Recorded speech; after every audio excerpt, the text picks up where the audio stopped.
तो last part of chapter की तरफ हम लोग चल रहे हैं, दैट इज़ बर्नौलीज थ्योरम। आपको हेडिंग दी है बर्नौलीज इक्वेशन। असल में इस थ्योरम में भी हम लोग एक इक्वेशन का ही यूज़ करेंगे, एक इक्वेशन को ही डिराइव करेंगे, इसीलिए नाम में क्या लिखा हुआ है बोलो, बर्नौलीज इक्वेशन।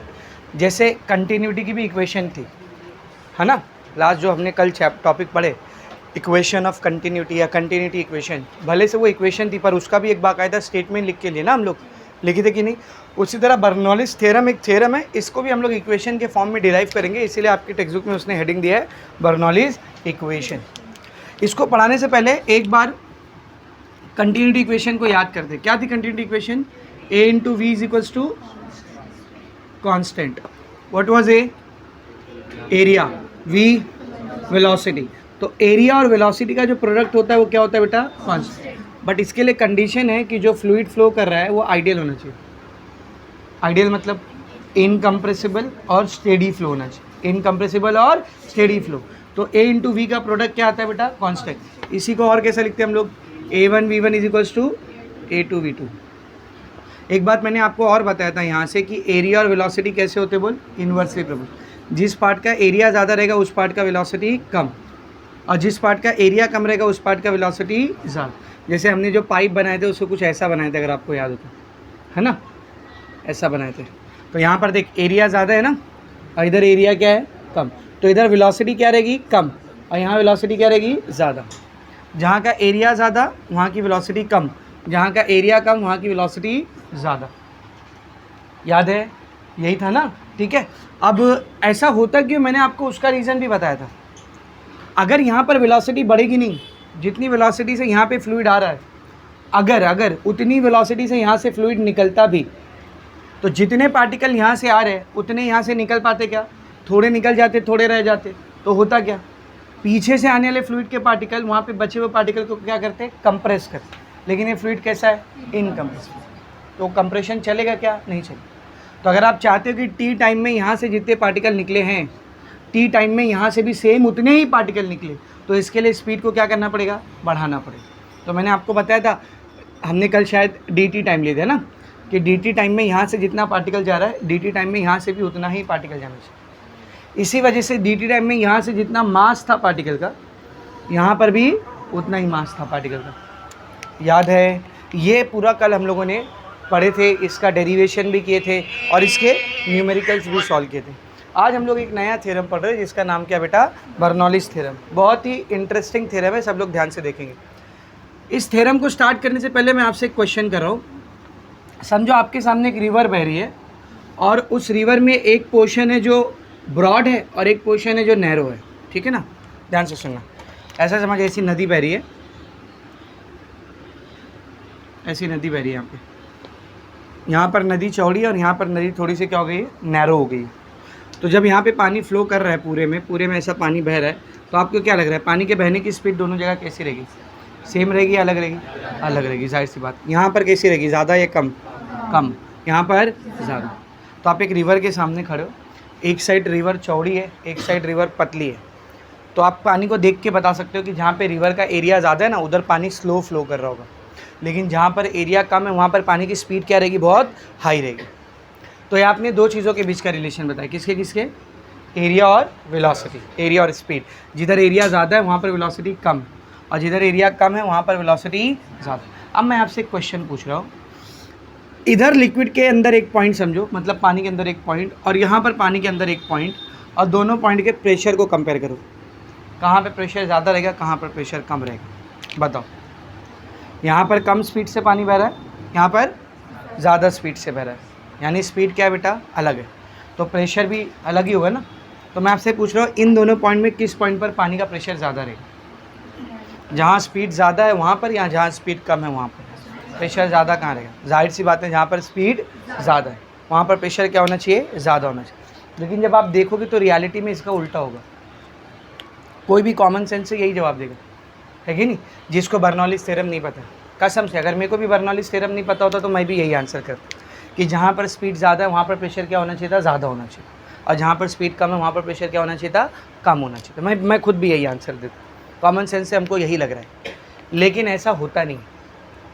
रिवर का जो रीजन नैरो है, जहाँ पर पानी की स्पीड बहुत हाई है, उसके अंदर किसी भी पॉइंट पे आप प्रेशर निकालोगे ना तो आपको प्रेशर कम दिखेगा और यहाँ पर प्रेशर ज़्यादा दिखेगा। है अचंभित करने वाली बात है ना। इसी चीज़ को नोटिस किया था बर्नौली नाम के एक साइंटिस्ट ने, और फिर उसने इस चीज़ को स्टडी किया था और इसका रीज़न बताया था कि ऐसा होता क्यों है। ऐसा क्यों होता है कि जहाँ पर स्पीड हाई है वहाँ प्रेशर कम होता है, और जहाँ पर स्पीड कम है वहाँ पर प्रेशर क्या होता है, हाई होता है। ऐसा क्यों होता है, इसका उसने रीज़न दिया था एक थ्योरम के फॉर्म में, जिस थ्योरम का नाम क्या बेटा, बर्नौलीज़ थ्योरम। तो इसी एग्जाम्पल को याद रखना, इसके ऊपर मैं वापस आऊँगा, ऐसा क्यों होता है उसका रीज़न दूंगा। लेकिन पहले बर्नौलीज़ थ्योरम को समझते हैं। पहले हम लोग बर्नौलीज़ थ्योरम को समझ के लेते हैं कि बर्नौलीज़ थ्योरम है क्या। मैं आपको पहले उसको इन जनरल समझाता हूँ, उसके बाद उसको डिराइव करके लेंगे, उसके अलग अलग फॉर्म में जो जो स्टेटमेंट पॉसिबल है वो सब मैं आपको बताता हूँ, ठीक है ना। और फिर प्रैक्टिकली बर्नौली थ्योरम को कैसे फील किया जाता है वो भी बताता हूँ। ये जो पूरा डेरिवेशन करेंगे ना, इससे प्रैक्टिकली बर्नौली थ्योरम को फील करना थोड़ा सा मुश्किल होता है। तो फील करने के लिए आपको क्या चीज़ याद रखना है वो भी मैं आपको बताऊँ, और जब वो समझेंगे ना आपको तो एप्लीकेशन सारे समझ में आएंगे। लाइन से 5 एप्लीकेशन दिए आपको बर्नौलीज़ थ्योरम के, और पाँचों एप्लीकेशन बड़े ही आसान है, एक एक करके पाँचों समझेगा आपको, डोंट वरी। पहले समझते बर्नौलीज़ थ्योरम को डिराइव कैसे किया जाता है, बर्नौलीज़ थ्योरम बोलता क्या उसको समझते। इस एग्जाम्पल को याद रखना, इसके ऊपर हम लोग फिर से आएंगे। क्या क्या इधर पे क्या मसला है, जहाँ पर स्पीड ज़्यादा है वहाँ पर प्रेशर कम है, और जहाँ पर स्पीड कम है वहाँ पर प्रेशर ज़्यादा है। ये चीज़ हजम नहीं हो रही, अभी हजम हो जाएगी थोड़ी देर में, जब बर्नौलीज़ थ्योरम पढ़ लेंगे हम लोग, ठीक है ना। लेट्स सी, मैं आपको एकदम आसान भाषा में बताऊँ बेटा, बर्नौली थ्योरम और कुछ नहीं है, law of conservation of energy ही है। बर्नौली थ्योरम और कुछ नहीं है, क्या है वो, law of conservation of energy. क्या बोलती है law of conservation of energy, बोलो। Energy can neither be created nor be destroyed. इसी को बोलने का एक तरीका और है, किसी भी सिस्टम में हर एक पॉइंट पे जब आप टोटल एनर्जी निकालोगे तो आपको हमेशा क्या आएगी, सेम आएगी। ये भी क्या है, law of conservation of energy.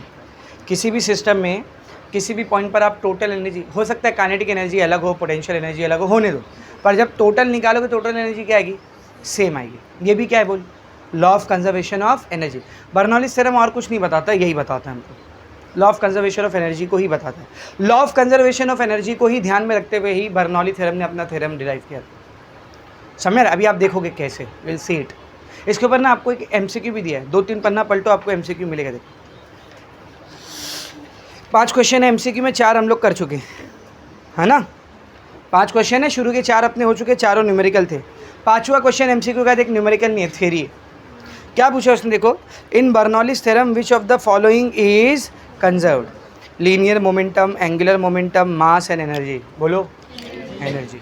Bernoulli's theorem कौन से थ्योरम का ही एक एडवांस वर्जन है, law of conservation of energy. तो एनर्जी इज कंजर्व। समझ में आ रहा अच्छे से। आप वापस से बर्नौलीज़ थ्योरम पर आओ, क्या बोलता है बर्नौलीज़ थ्योरम। ऐसा कैसे मैं बोल रहा हूँ कि ये law of conservation of energy ही है और कुछ नहीं है, इसको थोड़ा समझने की कोशिश करते हैं। वही कल वाला डायग्राम इमेजिन करो, जो कल हमने डायग्राम बनाया था उसी को इमेजिन करो। एक पाइप या फिर एक ट्यूब है जिसका क्रॉस सेक्शन एरिया अलग है, यहाँ पर अलग है, ये वाले पोर्शन में क्रॉस सेक्शन एरिया अलग है इसका, ठीक है,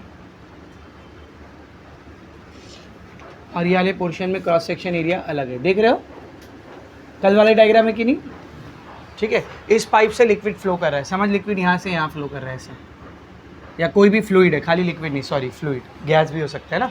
तो इस पाइप से ऐसा एक फ्लूइड फ्लो कर रहा है, यहाँ से उधर जा रहा है, यहाँ से उधर जा रहा है। समझ में आ रहा अच्छे से, ठीक है ना। अब इस पूरे पाइप के अंदर आप किसी भी पॉइंट पर टोटल एनर्जी निकालना चाहते हो, क्या निकालना चाहते हो, बोल, टोटल एनर्जी। तो आपको क्या क्या निकालना पड़ेगा, समझ, मुझे इस पॉइंट की टोटल एनर्जी निकालना है, तो मुझे क्या क्या निकालना पड़ेगा, जल्दी बोल। सॉरी, टोटल एनर्जी मतलब क्या क्या, उस पॉइंट पर कितनी काइनेटिक एनर्जी आपको वो देखना पड़ेगा, और उस पॉइंट पर कितनी पोटेंशियल एनर्जी आपको वो भी देखना पड़ेगा। लेकिन पाइप के केस में जब पानी यहाँ से वहाँ फ्लो कर रहा है तो एक तीसरी एनर्जी भी निकालनी पड़ती है, समझो। हाँ, एक तीसरी एनर्जी भी निकालनी पड़ती है। काइनेटिक एनर्जी तो निकालनी है आपको, पोटेंशियल एनर्जी भी निकालनी है, वो दो तो हर जगह आती है, वो दो के बिना तो कुछ पॉसिबल ही नहीं। एक तीसरी एनर्जी भी आपको यहाँ पर कैलकुलेट करनी पड़ती है, जिसका नाम है प्रेशर एनर्जी। क्या नाम है, बोल, प्रेशर एनर्जी। अब आप में से अगर किसी के मन में ये सवाल आ रहा है, सर प्रेशर का एनर्जी के साथ क्या रिलेशन है, तो वो बच्चा बहुत बड़ा गधा है या वो बच्ची बहुत बड़ी गधी है। हमने केमिस्ट्री में रिसेंटली एक चैप्टर फिनिश किया, थर्मोडायनेमिक्स पढ़े, उसमें वर्क डन का फॉर्मूला क्या था, बोल, -P डेल्टा V। कुछ देख रहे हो, वर्क डन किस पे डिपेंड करता है, प्रेशर पर। And what is work done, a form of energy, है ना, इसका भी तो यूनिट जूल ही होता है ना।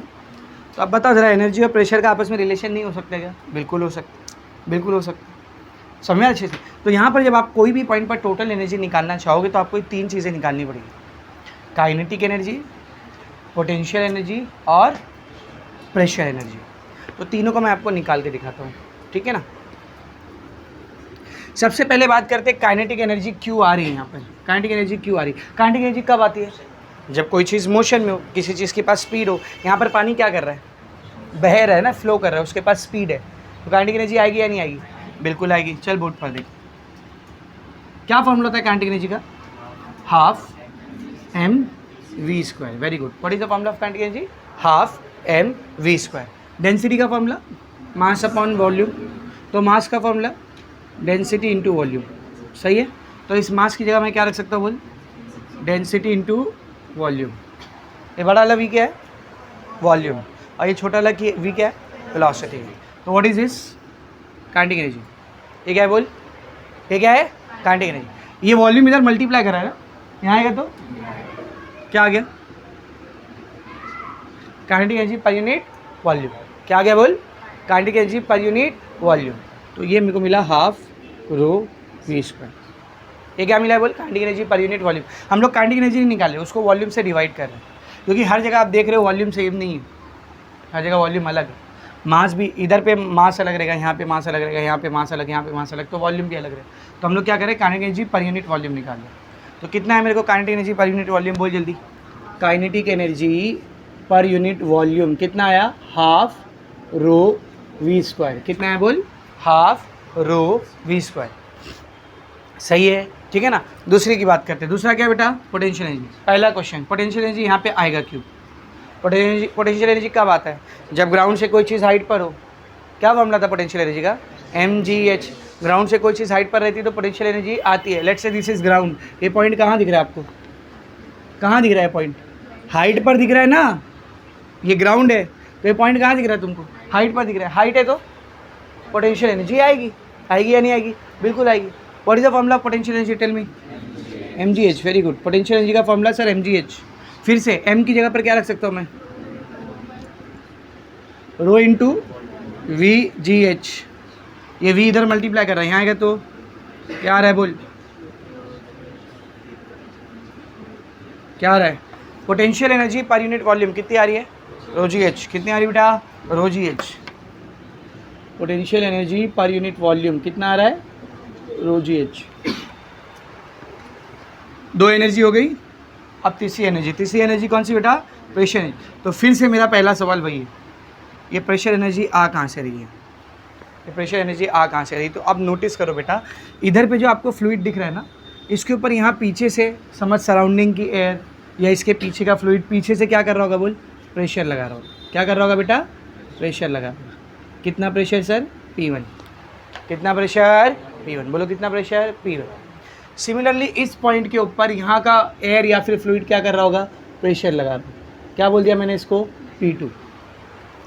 आप ज़रा मेरी बात ध्यान से सुनना, अगर P1 और P2 इक्वल होगा, अगर P1 और P2 इक्वल होगा तो बताना फ्लूइड यहाँ से वहाँ जाएगा या वहाँ से यहाँ आएगा? कहीं नहीं जाएगा, रुका हुआ रहेगा। पर ये रुका हुआ फ्लूइड है क्या? मोशन में है, फ्लो कर रहा है, यानी ये दोनों प्रेशर सेम रहने वाला है क्या?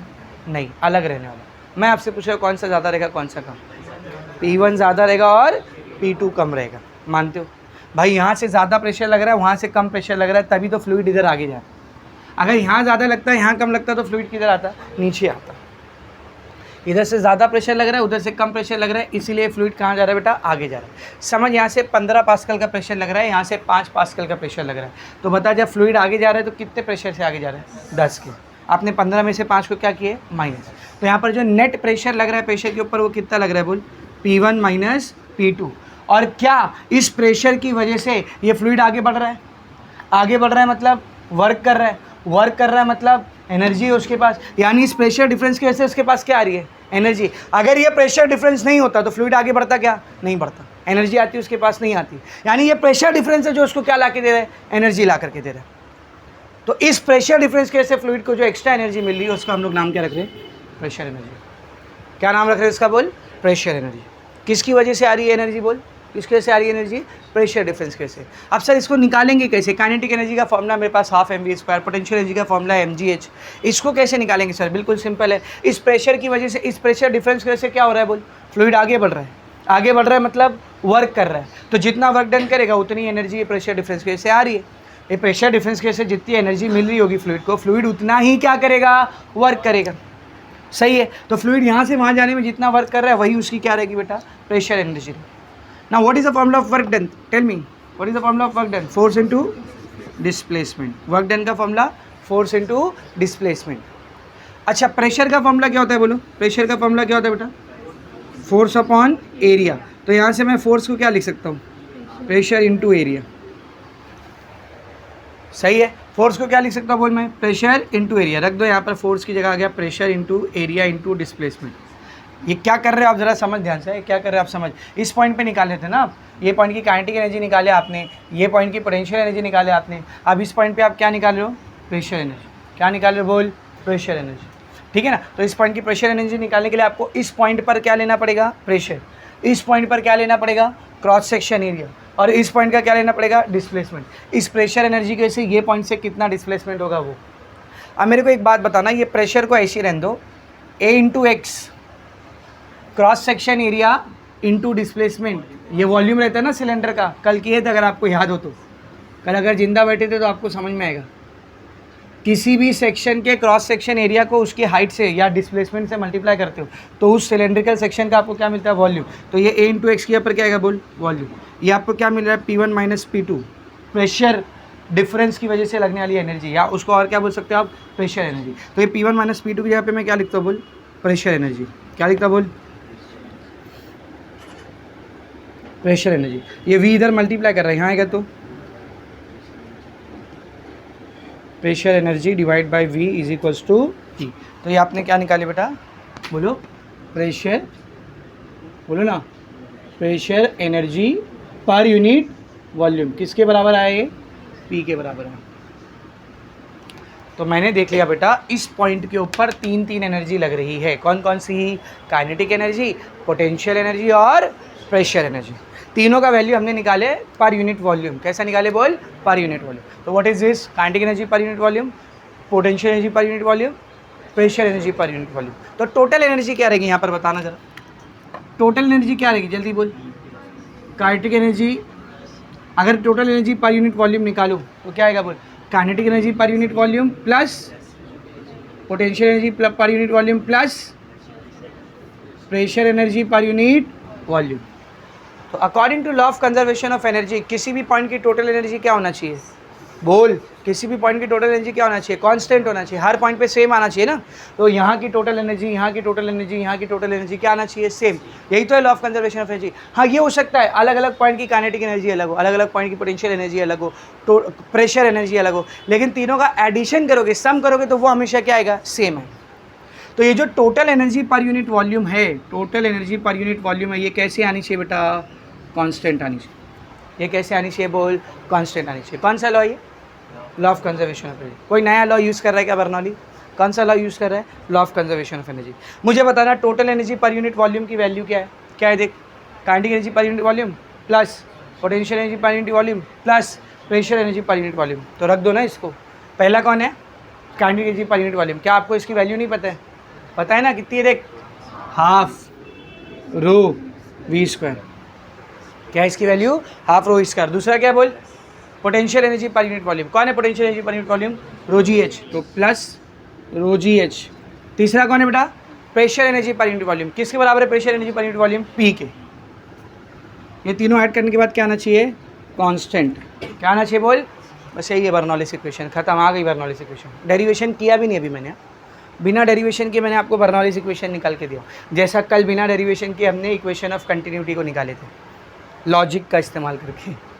यही है बर्नौलीज इक्वेशन। आपको पता है बर्नौलीज इक्वेशन आप आगे भी अगर कभी पढ़ोगे तो यही आएगा, P plus half rho V² plus rho GH is equals to constant. आप अभी नेट पे भी डाल दोगे ना बर्नौलीज इक्वेशन, आपको यही स्टेटमेंट आएगी, यही स्टेटमेंट आएगी, यही इक्वेशन लिख के आएगी आपको, P plus half rho V² plus rho GH is equals to constant. Did we did any derivation? कोई डेरिवेशन वगैरह किया क्या? बेसिक कंसेप्ट का इस्तेमाल करके हमने इस इक्वेशन को निकाले। अगर मैं आपको इसको पढ़ने के लिए बोलूँ तो आप इसको कैसा पढ़ोगे, P plus half rho V square plus rho जी एच, वो तो कोई भी पढ़ लेगा, छोटा मोटा बच्चा भी पढ़ लेगा वो, जिसको अल्फ़ाबेट पढ़ने आते हैं। आप फिजिक्स के स्टूडेंट हो 12वीं के, टेक्निकली हम लोग इसको कैसा पढ़ सकते हैं, ये P नहीं है, this is not P, what is this, क्या है ये, pressure energy per unit volume, ये kinetic energy per unit volume, ये potential energy per unit volume. तो मैं एज अ फिजिक्स स्टूडेंट इसको ऐसे पढ़ूंगा, सम ऑफ, प्लस है ना, मतलब sum of pressure energy per unit volume, kinetic energy per unit volume and potential energy per unit volume is always constant. ये है बर्नौलीज थ्योरम, ये है Bernoulli's theorem. Sum of pressure energy per unit volume, kinetic energy per unit volume, potential energy per unit volume is always constant. This is Bernoulli's theorem. इसी को बोलने का एक तरीका और है, इसी को बोलने का एक तरीका और है, क्या sir, total energy per unit volume is always constant. ये तीनों क्यों मिलाए थे हम लोग, ये तीनों था क्या, total energy per unit volume था ना, तो इसी को आप और कैसे बोल सकते हो, total energy per unit volume is always constant. और आपकी टेक्स्ट बुक में इन दोनों में से कोई भी स्टेटमेंट नहीं दिया है, आपके टेक्स्ट बुक में एक तीसरा स्टेटमेंट लिखा है।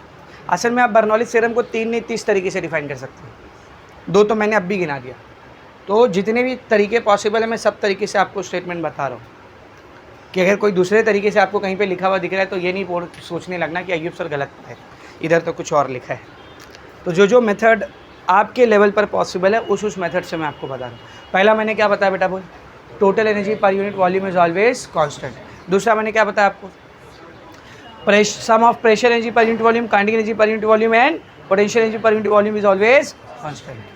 अब ये स्टेटमेंट मैं आपको डिराइव करके देता हूँ, इस स्टेटमेंट को हम लोग डिराइव करके लेते हैं, ठीक है ना, इसको डिराइव करेंगे और वो जो स्टेटमेंट आपकी टेक्स्ट बुक में दिया हुआ है वो स्टेटमेंट कहाँ से आता है उसको भी देखेंगे, समझ में आ रहा है। अच्छा, इसका मतलब क्या, जरा इसका मतलब समझना बेटा। हाँ, किसी भी पॉइंट को आप उठा लो, समझ, किसी बंदे ने ये पॉइंट को उठाया, किसी बंदे ने एक यहाँ पे एक पॉइंट को उठाया, तो उन दोनों पॉइंट पर इन तीनों का समीशन क्या आएगा, सेम आएगा। समझ, पहले पॉइंट पे प्रेशर था P1, दूसरे पॉइंट पर हाफ ऐसी रहेगा, रो ऐसी रहेगा, रो वन मत लिखना, रो वन मत लिखना। कैसा फ्लूइड है, आइडियल।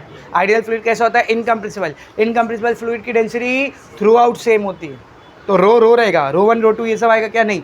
तो पहले पॉइंट पर प्रेशर था P1, वहाँ पर डेंसिटी रो, वॉल्यूम कितना है, सॉरी वेलोसिटी कितनी है V1, रो रहेगा, जी भी जी रहेगा, कांस्टेंट है। हाइट कितनी है उस पहले पॉइंट की, h1। अब किसी बंदे ने एक दूसरा पॉइंट उठाया यहाँ पर 2, तो उसको प्रेशर कितना मिला P2, हाफ रो, वेलोसिटी कितनी मिली V2, रो जी, हाइट कितना मिला h2।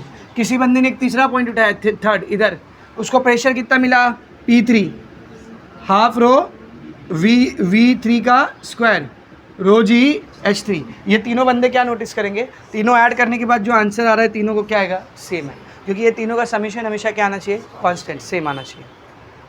तो आप इस स्टेटमेंट को ऐसा भी लिख सकते हो, P plus half rho V square plus rho ji H is equal to constant, या आप इस स्टेटमेंट को ऐसा भी लिख सकते हो, P1 plus half rho V1 square plus rho G H1 is equal to constant, sorry P2 plus half rho V2 square plus rho G H2, आप ऐसा भी लिख सकते हो। एक ही चीज़ को लिखने के 2 अलग तरीके।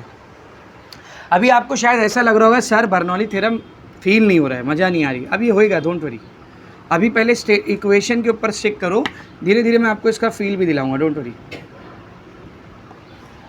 ऐसे भी लिख सकते हो आप बर्नौलीज इक्वेशन को, आप ऐसे भी लिख सकते हो, P1 plus half rho V1 square plus rho G H1 is equals to P2 plus half rho V2 square plus rho G H2, ऐसे भी लिख सकते हो। समझ में आ रहा है। Now let us derive this equation. अब इस इक्वेशन को हम लोग डिराइव करते हैं और जो स्टेटमेंट आपकी टेक्स्ट बुक में दिया है उसको देखते हैं क्या दिया हुआ है, ठीक है ना, और जितने अलग अलग टाइप के स्टेटमेंट पॉसिबल है उसको भी देखते हैं हम लोग। समझ में आ अच्छे से, then we will try to feel it, इसको हम लोग फील करेंगे कि समझाना क्या चाह रहा है हमको बर्नौली थ्योरम। और वो रिवर वाली एग्जाम्पल फिर से उठाएंगे हम लोग, ठीक है ना। लेट्स डिराइव द डेरिवेशन करते हैं, ये इक्वेशन को डिराइव करके लेके आते हैं। इस इक्वेशन को डिराइव करने से पहले एक बेसिक कंसेप्ट है जो मैंने आपको कई बार पहले भी बताया हो, रोटेशनल डायनेमिक्स में भी बताया हो, एक बार बस आज रिपीट करेंगे हम लोग वापस से।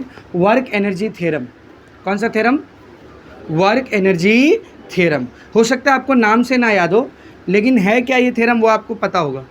मैंने आपको कई बार बताया बेटा, एक नहीं कई बार बताया, जब भी हम लोग किसी सिस्टम के ऊपर वर्क करते हैं तो हमारे ज़रिए किया गया वर्क उस सिस्टम की चेंज इन एनर्जी बन के स्टोर हो जाती है।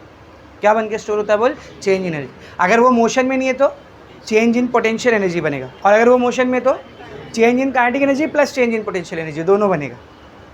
तो हमारे ज़रिए किया गया वर्क सिस्टम में क्या बन के स्टोर होता है, चेंज इन एनर्जी। हमारे ज़रिए किया गया वर्क सिस्टम में क्या बन के स्टोर होता है, चेंज इन एनर्जी। बताया मैंने आपको पहले भी ये बात कई बार, रोटेशनल डायनामिक्स में तो हम लोग ने इसको बहुत बार यूज़ किया। मैंने आपको डस्टर की एग्जांपल से ऐसा समझाया कि डस्टर यहाँ पे रखा था, उसके ऊपर मैंने वर्क किया, उसको उठा के ऊपर लेके आया, तो हाइट बढ़ी, इसकी एनर्जी क्या हुई है, चेंज। कैसे चेंज हो गई, मैंने जो वर्क किया है, जितना वर्क मैं करूँगा, समझो मैंने 10 जूल का वर्क किया है, तो इसकी एनर्जी भी कितनी बढ़ेगी, 10 जूल ही बढ़ेगी। तो हमारे ज़रिए किया गया वर्क क्या बन के स्टोर होता है बोल, चेंज इन एनर्जी। क्या बन के स्टोर होता है, चेंज इन एनर्जी। क्या बोलते हैं इसको, वर्क एनर्जी थ्योरम या वर्क एनर्जी प्रिंसिपल। क्या बोलते हैं इसको बोल, वर्क एनर्जी थ्योरम या फिर वर्क एनर्जी प्रिंसिपल। किसी भी सिस्टम पे किया गया वर्क डन, उस सिस्टम में चेंज इन एनर्जी बन करके स्टोर होता है। ये बात याद रखना। Now let us start the derivation. Same कल के जैसे हम लोग डेरिवेशन कर रहे हैं। ये एक पाइप है, इसके 2 सेक्शंस को मैंने कंसिडर किया। ये पहला सेक्शन है, इस सेक्शन को नाम देते हैं let's say section M, section M. और ये दूसरा सेक्शन है, इसको मैंने नाम दे दिया सेक्शन एन। ये सेक्शन एम, ये सेक्शन एन, ठीक है। अब ज़रा ध्यान से देखना, हाँ बेटा, क्या दोनों का एरिया सेम है, अलग है ना। तो इस सेक्शन का क्रॉस सेक्शन एरिया है A1 और इस सेक्शन का क्रॉस सेक्शन एरिया है A2। अब अगर एरिया अलग है तो बताना ज़रा, वेलोसिटी सेम रहेगी या अलग रहेगी, अलग रहेगी। कल ही पढ़े थे इक्वेशन ऑफ कंटिन्यूटी, एरिया अलग है तो वेलोसिटी अलग। जहाँ एरिया ज़्यादा वहाँ वेलोसिटी कम, जहाँ एरिया कम वहाँ वेलोसिटी ज़्यादा। तो समझो इस सेक्शन में वेलोसिटी है V1 और इस सेक्शन में वेलोसिटी है V2। यहाँ तक सब कुछ ठीक। अब समझो t टाइम में इसने डिस्टेंस ट्रैवल किया है x1, कितने टाइम में, t टाइम में, और सेम t टाइम में इसने डिस्टेंस ट्रैवल किया है x2। कल वाला डायग्राम याद आ रहा है, वहाँ पे भी हमने टाइम को क्या रखे थे, सेम रखे। तो t टाइम में यहाँ से डिस्टेंस ट्रैवल हुआ x1 और यहाँ से डिस्टेंस कितना ट्रैवल हुआ बेटा, x2 ट्रैवल हुआ, ठीक है। तो सब बोर्ड पर देखेंगे। Consider a tube as shown in figure. सही है, फिगर में जैसा कि एक ट्यूब दिखाया उसको हम लोग कंसिडर कर रहे हैं। Let there are 2 sections, 2 section ले रहे हैं हम लोग यहाँ पर, M एंड N, M और N of areas A1 and A2। M का एरिया A1 है, N का एरिया A2 है, एज शोन इन फिगर। सही है। Let speed of fluid in section M is V1 and speed of fluid in section N is V2। दोनों की speed भी बता दिए। अब फ्लूइड ट्रैवल्स डिस्टेंस x1, कितना डिस्टेंस ट्रैवल कर रहा है वो, x1 in section M in time t। कितने टाइम में बेटा, t टाइम में M सेक्शन में फ्लूइड कितना डिस्टेंस ट्रैवल किया है, x1 and distance x2 in section N। Section N में कितना डिस्टेंस ट्रैवल कर रहा है वो, x2 in same time t। Time अभी भी कितना बेटा, सेम है, कितना, t। कितना टाइम बोलो, t, ठीक है ना। The mass and volume of fluid entering section M is dm and dv respectively।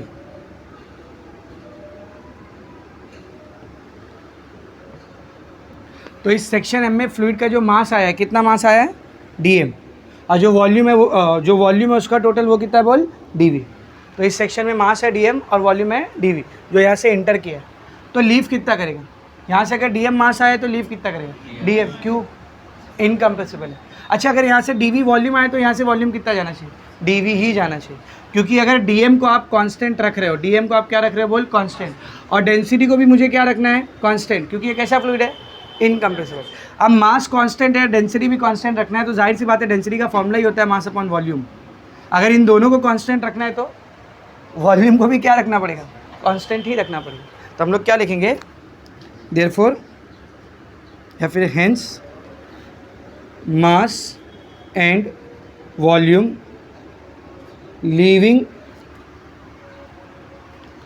Section n will also be dm and dv। तो यहाँ से मास dm इंटर हो रहा है और लीव भी कितना कर रहा है, dm। यहाँ से वॉल्यूम dv इंटर हो रहा है, यहाँ से लीव भी कर रहा है dv। सेम टाइम में, हाँ, लेकिन अलग अलग टाइम नहीं, सेम टाइम में। जितने टाइम में यहाँ से जितना मास आया वहाँ से उतना मास निकलेगा भी, वरना फ्लूइड अंदर कंप्रेस होने लगेगा। यहाँ तक सब कुछ समझा, जो डायग्राम बनाया था उसी को वापस से लिख दिया, कुछ अलग नहीं। कल भी ये काम हम लोगों ने किए थे, थोड़ा अलग वर्ड्स हो सकते हैं लेकिन काम सेम किए थे, ठीक है। आप ज़रा ध्यान से देखेंगे बेटा। अब बात करते हैं प्रेशर की, अब बात करते हैं प्रेशर की। पहले सेक्शन पे कितना प्रेशर लग रहा है, P1, दूसरे सेक्शन पे कितना प्रेशर लग रहा है, P2 लग रहा है, ठीक है ना। Pressure on section M is P1 and pressure on section N is P2।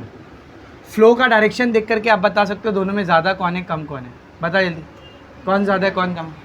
P1 ज़्यादा है, P2 कम, P1 ज़्यादा है और P2 कम, सही है, ठीक है। अब निकालते हैं वर्क डन।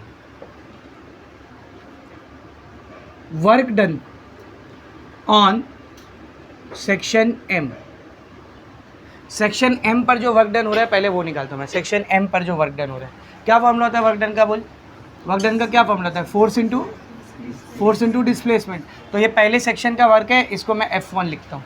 फोर्स कितना होगा इधर का, F1, डिस्प्लेसमेंट कितना हो रहा है इधर, x1। बेटा हम सबको मालूम है प्रेशर का फॉर्मूला होता है फोर्स अपॉन एरिया, तो फोर्स का फॉर्मूला क्या रहेगा बोल, pressure into area, pressure into area. तो क्या बनेगा देखिए, W1 is equals to F1, F की जगह क्या आता है, P इंटू ए, तो F1 की जगह पर क्या आएगा बोल, P1 into A1 into x1। What is A1 into x1, बोलो A1 x1 क्या है बेटा, V1, यहाँ का वॉल्यूम, ठीक है ना। या फिर V1 लिखने से अच्छा है मैं dV लिखता हूँ, दोनों जगह का वॉल्यूम सेम ही रहेगा ना, यहाँ भी वहाँ पे भी। तो वॉल्यूम कितना इधर dV है, तो W1 की वैल्यू कितनी आ रही बोल, P1, A1 x1 की जगह पर आ जाएगा dV, ये W1 है, work done in section M। अब बात करते हैं work done in section N। बेटा उसमें भी सेम ही वर्क डन आएगा, फर्क सिर्फ क्या है, W1 की जगह क्या आएगा बोल, W2, P1 की जगह पर क्या आएगा, P2, dV की जगह पर dV ही रहेगा, क्योंकि यहाँ से dV इंटर कर रहा है, वहाँ से dV लीव भी कर रहा है। बट एक चीज़ नोटिस करो, इधर से वर्क डन कौन से डायरेक्शन में हो रहा है, ये डायरेक्शन में, क्योंकि प्रेशर इधर लग रहा है। वहाँ से वर्क डन ये डायरेक्शन में हो रहा है, क्योंकि प्रेशर उल्टा लग रहा है। तो अगर इसको प्लस में लिया है तो इसको माइनस में लेना। तो नेट वर्क डन कितना होगा देख, work done on fluid, fluid पर जो नेट वर्क डन रहेगा कितना रहेगा, समझ, यहाँ से 10 जूल का प्रेशर लग रहा है, यहाँ से 4 जूल का प्रेशर लग रहा है, सॉरी वर्क, यहाँ से 10 जूल का वर्क हो रहा है, वहाँ से 4 जूल का, नेट वर्क कितना हो रहा है बोल, 6। दोनों का हम लोग क्या करेंगे भाई, माइनस करेंगे, अपोज हो रहे हैं ना दोनों, तो दोनों को क्या करेंगे, माइनस। तो बताना नेट वर्क डन क्या रहेगा, W1 माइनस W2, ज़्यादा में से कम को माइनस कर दो। तो W1 कितना है बेटा, W1 कितना है बोल, P1 dV, या फिर समझ इसको प्लस में ही रहने, क्योंकि अपोजिट के लिए हमने साइन ले लिया ना, तो दोनों को ऐड करेंगे टोटल वर्क डन मिलेगा। तो P1 D1 plus minus P2 dV, दोनों में से क्या कॉमन दिख रहा है आपको, dV कॉमन है, बचा क्या, यहाँ क्या बचा P1, यहाँ क्या बचा P2, बीच में साइन क्या आएगी, माइनस। इसको प्लस क्यों किया समझा ना, क्योंकि हमने ऑलरेडी अपोजिट के लिए साइन ले लिए ना, तो डायरेक्ट ऐड कर दो, ठीक है ना। तो ये मुझे टोटल वर्क डन मिला है, ये मुझे क्या मिला बेटा, टोटल वर्क डन। हम अभी थोड़ी देर पहले मैं आपको पढ़ा रहा था बेटा कि वर्क एनर्जी प्रिंसिपल क्या बोलता है, क्या बोलता है वर्क एनर्जी प्रिंसिपल, क्या बोलता है, हमारे ज़रिए किया गया वर्क या किसी भी चीज़ पे होने वाला वर्क किसके बराबर होता है, चेंज इन एनर्जी के। तो इधर ध्यान से देखना, according to work energy principle, work energy principle के मुताबिक work done on fluid fluid पर होने वाला जो वर्क डन है ये बराबर होना चाहिए किसके, बोलो, change in energy of the fluid. Fluid की चेंज इन एनर्जी की क्या होना चाहिए बेटा, ये बराबर होना चाहिए। तो ज़रा ध्यान से देखना, वर्क डन ऑन फ्लूइड, इसको क्या निकाले हमने, देख वर्क डन ऑन फ्लूइड कौन था, ये W था ना, तो इसकी जगह पर क्या आ जाएगा, बोल W, इसकी जगह पर क्या आ जाएगा बेटा, W आ जाएगा। अब निकालना है चेंज इन एनर्जी, एनर्जी कौन सी रहेगी, काइनेटिक और पोटेंशियल। तो चेंज इन एनर्जी मतलब change in kinetic energy plus change in potential energy. ये W का फॉर्मूला निकाले, what is the value of W, tell me, P1 minus P2 into DV बराबर होना चाहिए किसके, delta KE plus delta PE। इसको मैं बोलता हूँ इक्वेशन नंबर 1। अब इन दोनों का वैल्यू निकालते हैं, डेल्टा KE और डेल्टा PE। पहले मैं निकालता हूँ डेल्टा KE। चेंज का मतलब क्या होता है, फाइनल माइनस इनिशियल, तो डेल्टा KE मतलब KE2 minus KE1। Tell me what is the formula of kinetic energy, half mv², half mv²। तो बेटा पहले वाले पॉइंट की बात करते हैं, हाफ ऐसी रहेगा, यहाँ से मास कितना इंटर कर रहा था, dm, तो ये m की जगह क्या आएगा, बोल dm, और यहाँ पर वेलोसिटी कितनी है, v1 माइनस ये वाले पॉइंट की बात हो रही ना, आई एम सॉरी, हाँ, हाफ, यहाँ से मास लीव भी कितना कर रहा है बेटा, dm, और यहाँ वेलोसिटी कितनी है, v2। ये सेकेंड पॉइंट हो गया। अब फर्स्ट पॉइंट पर आओ, हाफ मास कितना इंटर कर रहा है, dm, वेलोसिटी कितनी है, v1²। दोनों में क्या कॉमन दिख रहा है आपको, बोलो, हाफ और dm। तो मैंने हाफ और dm को बाहर निकाल लिया, अंदर क्या बचा बेटा, v2² माइनस v1²। सही है। अब मुझे बताना फ्लूइड की डेंसिटी क्या रहेगी, फ्लूइड की डेंसिटी क्या रहेगी, फ्लूइड का मास यानी dm डिवाइड बाय फ्लूइड का वॉल्यूम यानी dv। तो यहाँ से dm कितना आएगा, बोल, ये dv इधर आएगा ना, तो मैं dm की यहाँ पर क्या रख सकता, बोल, रो इंटू dv। तो चेंज इन काइनेटिक एनर्जी कितना आ रहा है, हाफ, dm की जगह पर क्या आएगा, बोल, rho into dv, v2² minus v1²। ये मेरे को क्या मिल गया, बोल, चेंज इन काइनेटिक एनर्जी। अभी किसकी बारी, चेंज इन पोटेंशियल एनर्जी। तो डेल्टा PE निकालते हैं, डेल्टा PE कैसे निकालोगे, डेल्टा PE सेकेंड पॉइंट की potential energy minus first point की पोटेंशियल एनर्जी। पोटेंशियल एनर्जी का क्या फॉर्मूला होता है रे, mgh। तो सेकेंड पॉइंट इधर आओ, यहाँ से मास कितना निकल रहा था, dm, g तो g रहेगा। समझो इस पॉइंट की जो हाइट है ग्राउंड से इस वाले पॉइंट की जो हाइट है वो h2 है, ये ग्राउंड है, व्हाट इज दिस, ग्राउंड। इस वाले पॉइंट की हाइट h2 है और इस वाले पॉइंट की हाइट h1 है। तो dm g h2 ये सेकेंड पॉइंट के लिए हो गया, माइनस PE1 क्या आएगा, बोल, dm g h1। क्या कॉमन है दोनों में, dm और g को कॉमन ले लिए, क्या बच गया, h2 माइनस h1। अभी थोड़ी देर पहले देखे हमने dm की जगह पे मैं क्या रख सकता हूँ, रो इंटू dv रख दो, dm की जगह क्या आएगा, रो dv g h2 minus h1। ये क्या मिल गया मेरे को, डेल्टा P। आ गया दोनों का वैल्यू, किस में पुट करेंगे इसको, equation 1। Put values of delta KE and delta PE in equation 1।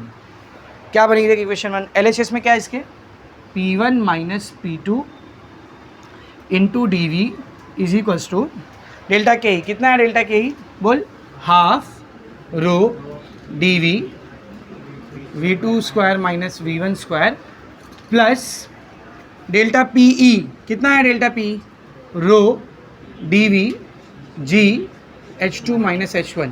ये P1 minus P2 into DV को ऐसे ही रहने दो। इस पूरे में कुछ कॉमन दिख रहा है आपको, रो को रहने दे, DV कॉमन दिख रहा है, रो को रहने दे, DV कॉमन दिख रहा है, DV बाहर निकाल लेते हैं, क्या बचेगा, बोल, हाफ रो v2² माइनस v1² प्लस